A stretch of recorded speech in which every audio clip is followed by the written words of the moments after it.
We're very happy to be here with our partners, the Asian Development Bank, co-hosting this, and to be announcing our new 7-year partnership with them here at the Nutrition for Growth Summit. Asia's home to half the world's undernourished population. That's about 370 million people. And close to 2 billion people are unable to afford a healthy diet. We're prioritizing nutrition-sensitive investments, integrating agriculture, social protection, health, education, and resilient food systems to break the cycle of poverty and malnutrition across Asia and the Pacific. Every $1 invested in nutrition generates $23 in economic returns, and inaction could cost the economy $41 trillion over the next 10 years. It is really a matter for the whole of economy. Well-nourished populations are more productive economically, they get better jobs, they have more income, they pay more tax, and they contribute to their country's capacity to contribute domestic resources towards essential services such as education and healthcare. And that helps make countries less reliant on external assistance. Nutrition is one of the most important development agenda at present, and also a challenging topic, which cut across multiple sectors and multiple ministries. Health, education, social protection, food and agriculture, WASH. We know it is important, but nutrition is often out of the priority list of the government. When I started my career as a hardcore nutritionist, we often heard this statement, nutrition is everybody's business, but nobody's responsibility. I hated that narrative.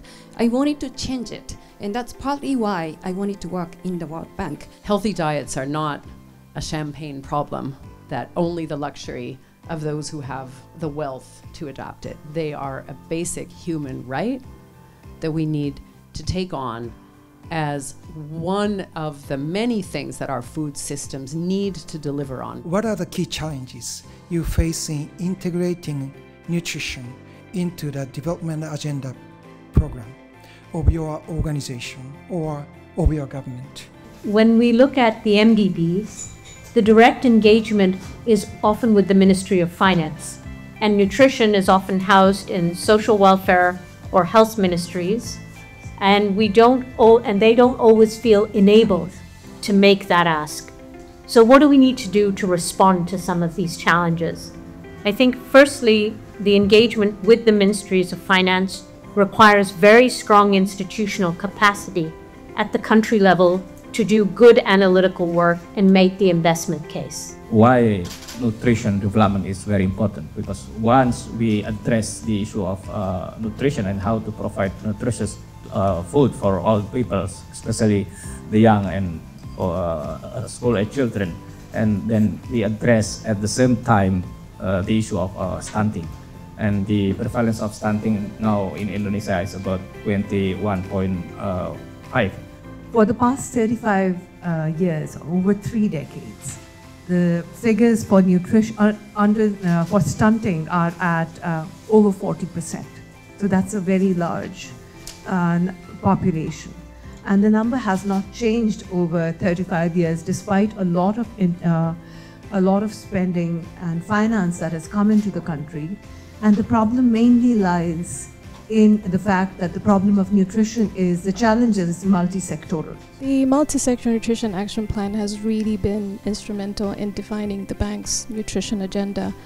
And I think for those of you who know my president, he's always talking about the grey matter infrastructure. And that's really what we have defined, based the multi-sector nutrition upon. The grey matter infrastructure is just basically the collective brain power of a country.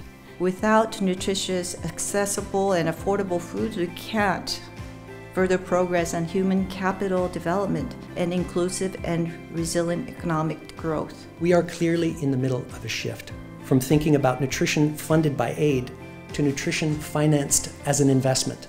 One of the things that gives me hope is beginning to see these two dialects, the nutrition conversation and the financing conversation, come together much more pragmatically. People have talked about it for a long time, but they haven't actually succeeded in doing it because it's hard, but it can be done and it must be done.